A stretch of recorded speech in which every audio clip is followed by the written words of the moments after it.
guys, welcome back. This is By the Book, and we're your married relationship coaches. I'm Seth. I'm Sil. And today we're talking about Married at First Sight, Season 16, Episode 1 of the reunion. Mm-hmm.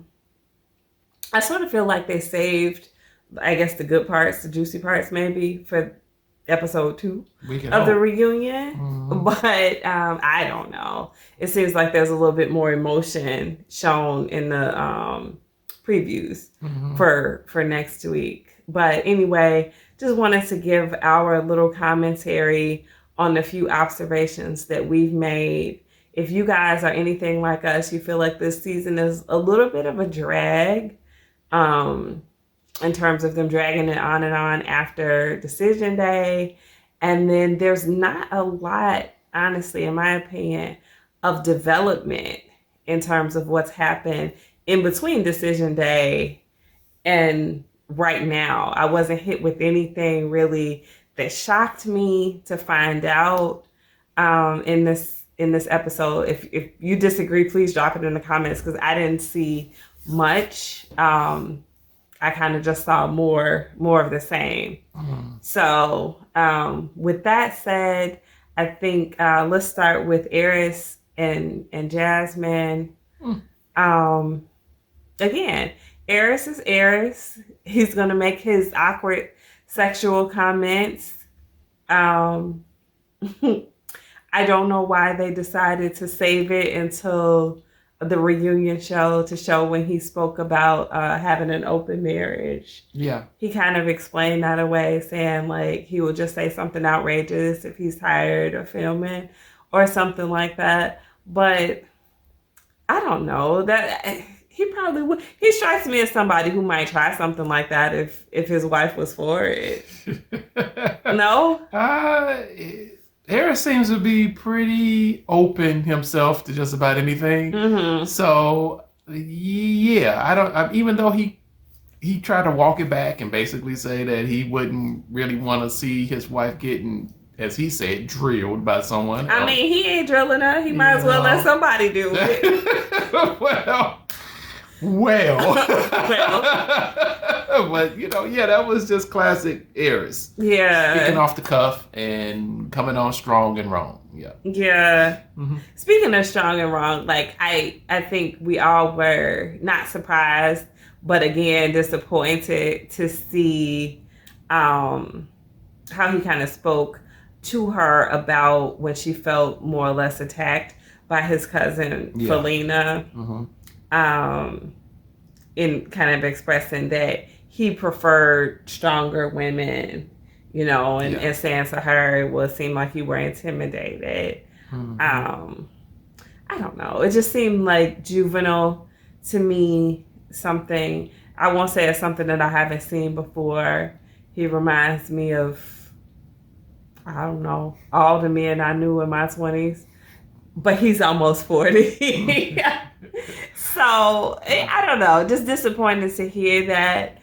I feel like it would have necessarily put Jasmine in an awkward position, because it doesn't mean that she's weak or passive or anything like that. If you're married to someone, even in a situation like this one, which I don't hold as being very legit, probably one of the last things you want to do is get into a conflict with one of their loved ones. Absolutely. So, best case scenario for her, she's being confronted by Felina. Felina is calling her fake, kind of, in a roundabout sense. She's offended. I don't think it's normal or natural for your knee-jerk reaction to be aggression or hostility in that moment. Even if you got some clapback in you, you probably not going to use it then, because you're like, okay, what's the end game? Like, I could snap, we could even come to blows, but what good is that going to do for this situation? Exactly. It's not going to help. It's not going to make Arris like me more. Certainly not going to make his family member or members like me more. So what is the winning scenario here? And for him to then not think, about that, think the situation through, and just be like, well, it seems like you're intimidated. Okay, Arris, well, what would you have had me do? Yeah. Slap your cousin in the face?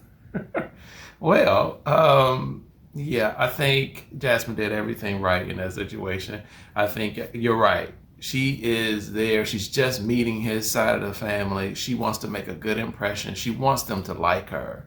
And here someone's kind of like talking sideways to her.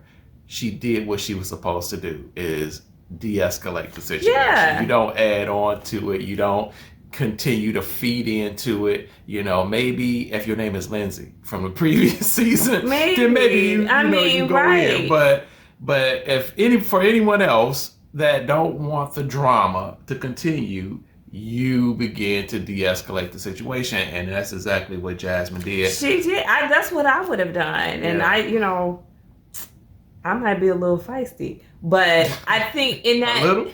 I think in that situation, I would not have done much more than what she did. Yeah. But I will tell you what, if I talked to him about it and that was his position, and he wasn't going to deal with it or address her, the next time that I encountered her, then she would have seen who I really was. Mm-hmm. So why you want to put her in that position, though? Yeah, true. It would be really unfortunate. You put her in a position to, whether verbally or physically, run into a confrontation with your family member. That's just ridiculous. Well, also, I think for him to take that note, and again, they addressed it on the show, for him not supporting his wife. You just met her, but you said you were ready for marriage, sir. Mm-hmm. You said you were ready to be a husband, sir. Yeah. And so since you said that, I got to take you at your word and think that you're actually going to do what you said. And you're going to support her. You're going to make her number one. And when Felina, what's her name? That's it. Felina, I think, or Felina. Yeah, when she jumped sideways, you straighten her out. Right. And when she came home, your wife said, hey, this is what she's saying to me. This is how she's making me feel. No, instead of trying to make her feel bad for what she said and what she didn't say, I'm about to get my cousin on the phone, and she's about to get told, like, look, no, you're not going to be talking to my wife like that. You're not going to make her feel like this. So whatever issues you have, you need to get over them, or you the one that need to stay, kind of like away. Or maybe he's intimidated by Felina. And he needed a woman to stand up to Felina for him. I don't know, because he did seem like he had a little bit of a challenge with, maybe pushing back against her. So could be. I don't know, but those are really the only things I think that came out for me for Jasmine and Arris. Nothing else really jumped out. I saw Jasmine did have a little bit of feistiness in her when she was talking back to McKinley about that situation, and I was so happy, just in many ways. Glad that Jasmine spoke up. Glad that somebody told McKinley to be quiet. She shut him down. Yeah, quickly. In case y'all didn't know, I don't like McKinley. And just to bring this back around, because we didn't talk about it when it happened, when he had something to say about Dominique getting a puppy, I was beside myself. Like, you remember, I was like, pause this show. Because I really had something to say. I'm like, he has the audacity to make judgments on her getting a puppy and how she's keeping them and where, when his puppies or dogs or whatever weren't even in the same state with him. Like, how? How do you have something to say? So like you said, he walked that back a little bit during this episode and sort of, I guess, apologized to her and said he was speaking out of hurt, etc. Whatever. I just, it's nothing redeeming about him. Nothing. The way he tried to hit on Gina, and as you can see, that didn't go anywhere. Yeah, she seemed more inclined. She seemed more inclined to get back with Clint than to deal with McKinley. So I don't know. McKinley, like she said, had swag. That's her word. That there's she likes nothing to throw swaggy about, like, who are they talking about? He is a boring dork. I'm sorry, I should have said that was a little bit judgmental, but that's how he comes off.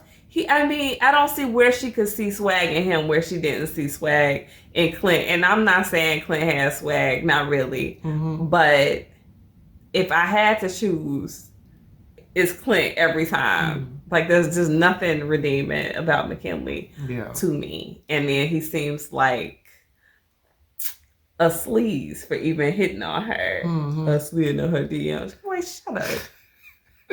Even though she was liking it? Yes, even though. What did she say? Oh, when I first saw you, I was, however she phrased it, I was looking at you when I first saw you. You don't have no heat for her? No, I mean, I thought she was trash as well from the beginning. But nothing compared to McKinley. It's too much. It's just too much. Wow. Well, just kind of like going back to Arris real quick. When he was repeatedly asked about why he was not attracted to Jasmine, he stood by his guns to say absolutely nothing. Like, I'm not, out of respect for her, out of respect for myself and her family, I'm not going to, say what it was. We had our discussion, and I have to give him some credit for that. Yeah, I can appreciate that. I really do, because to put it out there to the rest of the world on why he was not attracted to her, to make her look, however, make her feel bad. I'm glad that he didn't do that. Yeah. Yeah. Mm-hmm. Yeah. I mean, speaking of, Jasmine, you say she got her teeth fixed. Jasmine. You really keyed in on that, because I was trying. Really, what was wrong with her teeth was that bottom row. And they were showing such quick glimpses of her. I couldn't see it that well. But I was glad that you picked up on that. And again, like, that was such an easy fix. That's why I didn't want that to be the main thing or the only barrier in between him being attracted to her and him not being attracted to her.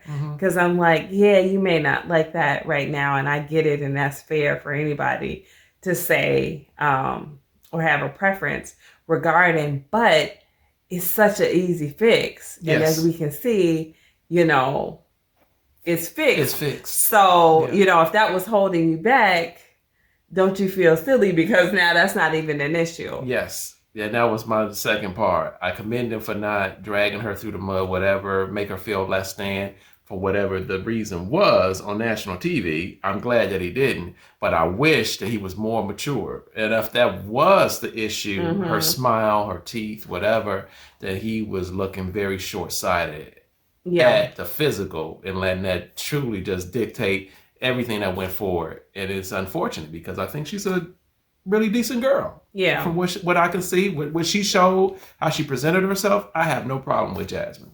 Yeah. One of my favorites. Yeah.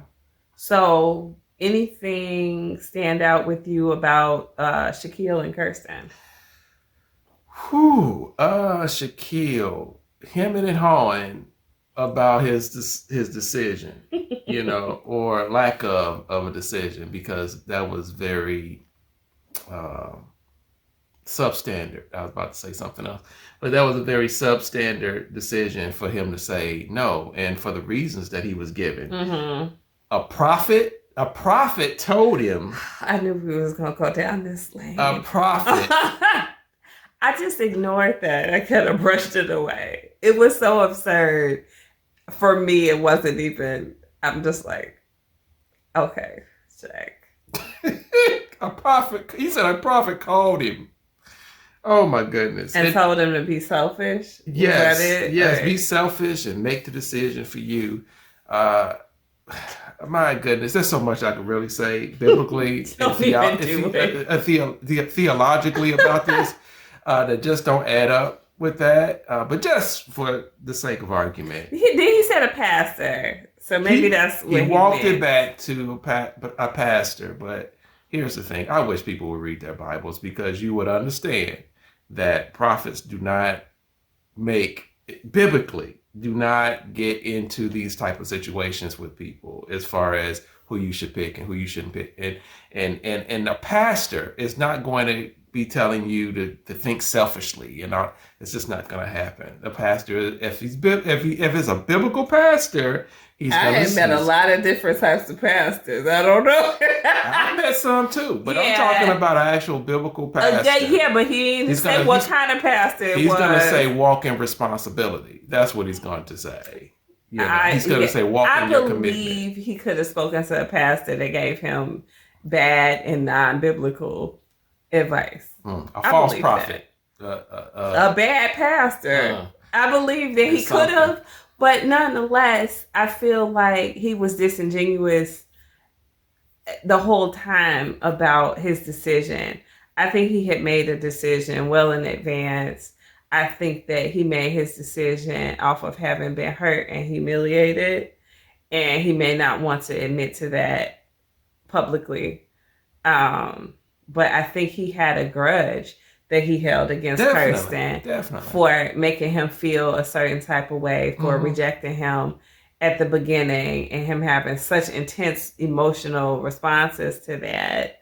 And I think that, unfortunately, he does regret his decision. I think he does. Kirsten is absolutely right. He's not going to get another Kirsten. I know some of our viewers look at her as like an airhead and things like that. I think it's more in her speech, like the way she speaks and like the cadence and the tone of her voice that may make that, be a judgment that's made against her. But I don't think she's an airhead. I think she's an intelligent woman. I agree. And I think that she has some very particular ideals for what she thinks about marriage. But I saw her adjusting. I saw her accommodating him. She's not perfect, and neither are any of us. So I think she was a good woman for him. And I was surprised that she said yes. But in her saying yes, I think that he missed out on an opportunity with her. And I think now she is hurt and she is rejected. And I don't believe that she's going to give him an opportunity to get back in the door. There's no way back. At least I hope that there isn't. He closed the door, so let the door stay closed. Yeah, I think it's shut. I think she knows her worth. I think that she knows that she can get a good man, a different man from Shaquille. And no matter what Nicole's old nosy behind wants to suggest and recommend, I think that she's best to move on from Shaq. Exactly. Shaq is a very emotionally draining person. Yes. He's very needy, and he's unforgiving. And that's a lot to cope with, in any kind of a relationship. So not that she wouldn't have been willing to do it or try, but since she's gotten out, stay out. Yeah. Well, I think the most honest thing that Shaq said was when he said, I don't think I was good enough for Kirsten. And I think that was the most true statement. Now, whether he really meant it or maybe he could have just been feeling like he needs to say that because it sounds good, for the cameras or whatever. It may play well to a general audience. I don't know, but it was a pretty true statement. And this is coming from someone who was on the Shaq bandwagon when the season started. I was Team Shaq. So you think that he was not good enough for her? I think because of some of the things that we've talked about during the course of this season, like you just said, he's overly emotional, or how about this? Maybe I shouldn't say overly emotional, but he is a person that is driven and led by his feelings. And that makes a man in general an unstable type person to kind of be around, because you don't know what you're going to get from a day-to-day basis. And as the Bible says, a man who is over here, over there, they're unstable in all of their ways. And so here it is, she comes home or he comes home, and you don't know what you're gonna get because he's still upset and emotional. Yeah. You know, so no, I would say I think when he said he wasn't good enough for her, I think that this goes back to him feeling like he didn't measure up to her dad and what her expectations were based upon her dad. You know, he wasn't this masculine guy that her dad was. He was, you know, we met her brother, you know, through the TV, and he's not that type of guy. And I think even in that sit down that they had, well, I don't know if it was with Dr. Pepper or Pastor Cal, you know, when she kind of didn't confirm that he was masculine, you know, for her.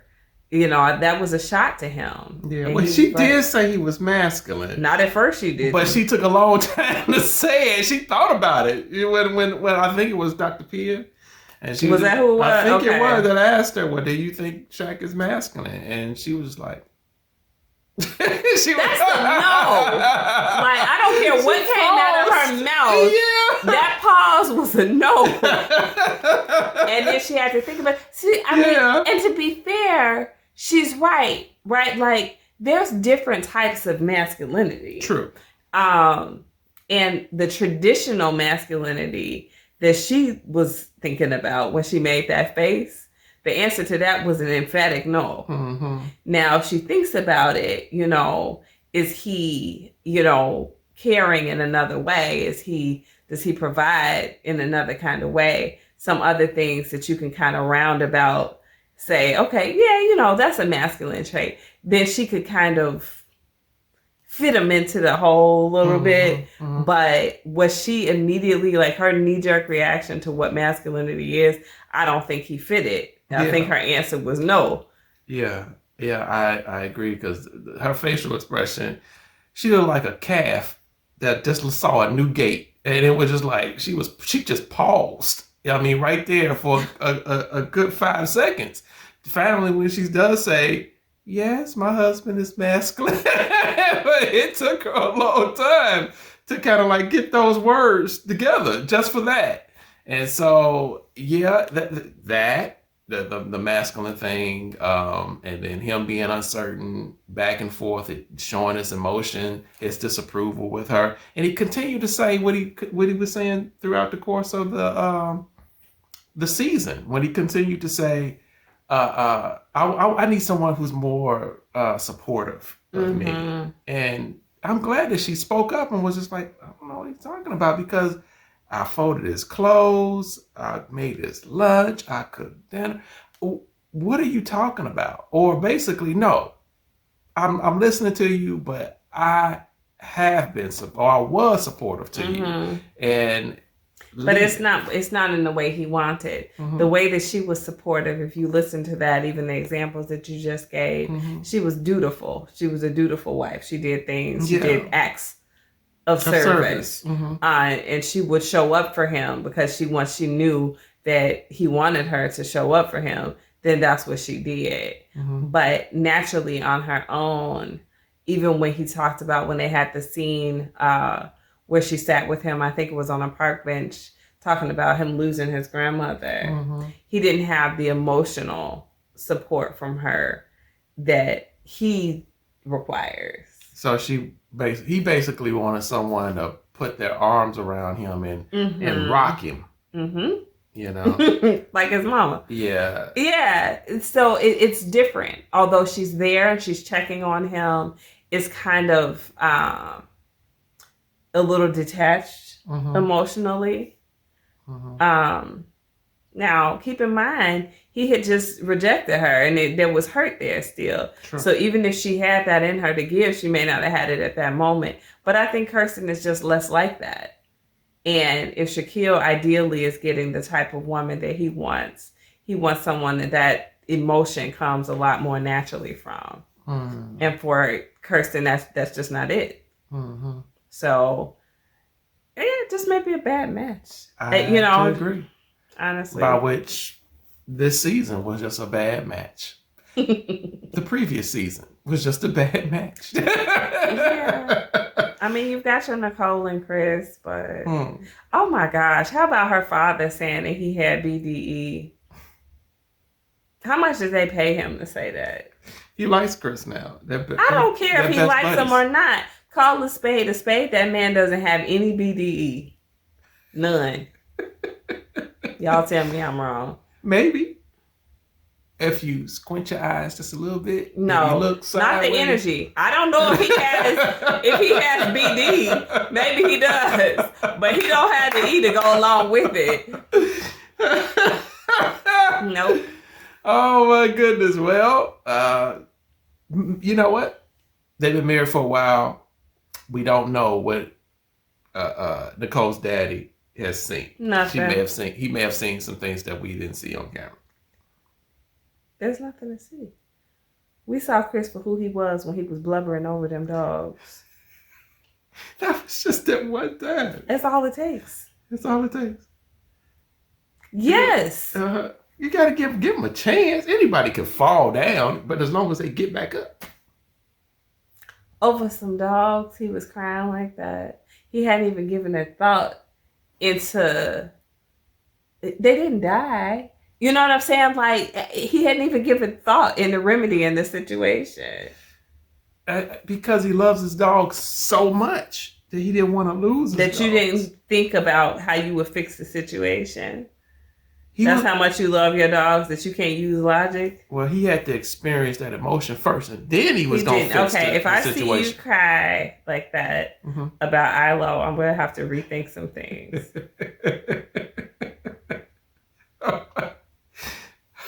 So if I cry over a dog like that, then what are you going to think? Differently? Yes. Really? Wow. Huh. Oh, okay. Absolutely. Especially if you haven't thought out a plan first. You just start blubbering over this dog. No. Anyway, guys, I am really curious what's going to happen in the next episode of the reunion, because it seems like that's, like I said, they saved all the drama and emotions and tears. We're going to see. We're going to see. I hope it's something, because I'm bored with this season. Yeah, this season has it's gone on way too long. And are they carrying it on until like the next season begins? Are they trying not to have like any downtime? I'm not sure what's happening. You know what? I think I need some downtime from Married at First Sight, and jumping right back into it. Be honest with you, I think the so-called experts, they need some downtime. They do. Too. They just need to start rotating them out. Yeah. Like, give Dr. Pia, give her the reins for a season. Something. That would be nice. Let's change it up to try to get the success ratio up, because what they're doing is not working. Right. I mean, and it's not even just the success, right? Like, the drama makes for good TV. But I don't even think there was a ton of drama this season. So it was low success and low excitement. So I'm hoping season 17 they bring something a little bit different, because it's starting to be a little bit more difficult to watch. But anyway, guys, let us know your thoughts on the reunion. Let us know if you think it's going to get better in episode 2 of the reunion. If you saw some things that we did not point out, y'all know we spend very little time talking about Nicole and Chris because, we don't care. Yeah. But that's pretty much true. And Nicole is so doggone aggravated. She is. So who wants to talk about her? I know I don't. I'm sorry, y'all. If y'all are fans of Nicole, keep it moving. Swipe left. Right, ignore these 2 minutes of us talking bad about her. But no, I mean, she's okay. Their relationship is fine. Sometimes it just gets boring because, Chris is Chris. She's who she is. And that's not what the talking points are about. They're just not fun to talk about. So, again, drop those comments below. Let us know your thoughts. Like, share, and subscribe. And we'll talk to you guys soon.